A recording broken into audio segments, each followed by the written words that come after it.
Tuan-tuan, kalau kita batuk, dah masuk tahun yang ke-7.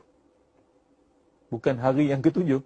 Batuk dah masuk tahun ke-7. Pergi hospital tak sembuh, ambil ubat tak sembuh. Pergi farmasi tak sembuh. Ubat pelbagai jenis ubat dah kita makan tak sembuh.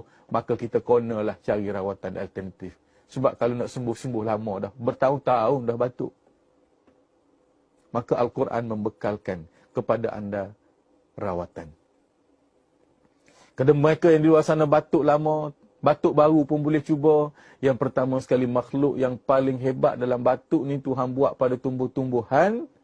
Tuan-tuan pun kenal benda ni. Namanya bunga cengkeh. Bunga cengkeh. Semua orang kenal bunga cengkeh. Beli bunga cengkeh tu 40 kuntum. Bukanlah 40 kuntum satu baldi bunga cengkeh. Dia sikit je buah atas tapak tangan kita ni. Letak dalam bekas. Baca Fatihah jangan lupa. Baca ayat kursi. Baca satu ayat dalam Al-Quranul Karim. Yang mana batuk ni daripada dada, daripada paru-paru kita, esophagus dan sebagainya. Maka di mana ayat membicarakan tentang dada manusia, penyakit dalam dada manusia ini. Satu ayat yang berbunyi, tuan-tuan dan puan-puan. Ikut saya baca boleh tak, tuan-tuan? Boleh pahala, boleh ubat. Saya nak baca ayat ni, siapa batuk, nak letak tangan kat dada, baca pun boleh, ganti ubat batuk. Nak baca pada bunga cengkeh, lagi bagus. Letak tangan kat dada, ikut saya baca. Sila penonton. Bismillahirrahmanirrahim.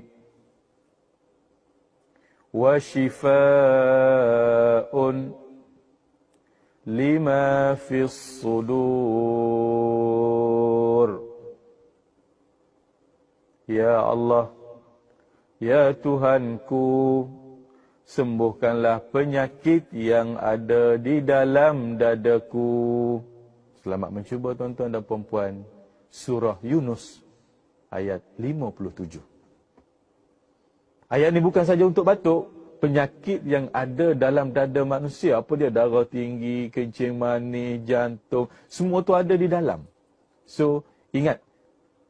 Ayat ini adalah ayat penyembuh yang hebat untuk penyakit manusia yang ada di dalam dada. Jangan lupa catat 4 patah perkataan saja, tuan-tuan. Boleh ingat cepat. Mudah-mudahan dengan ruhul Quran itu akan mencampakkan antibiotik yang rohani dalam jiwa kita.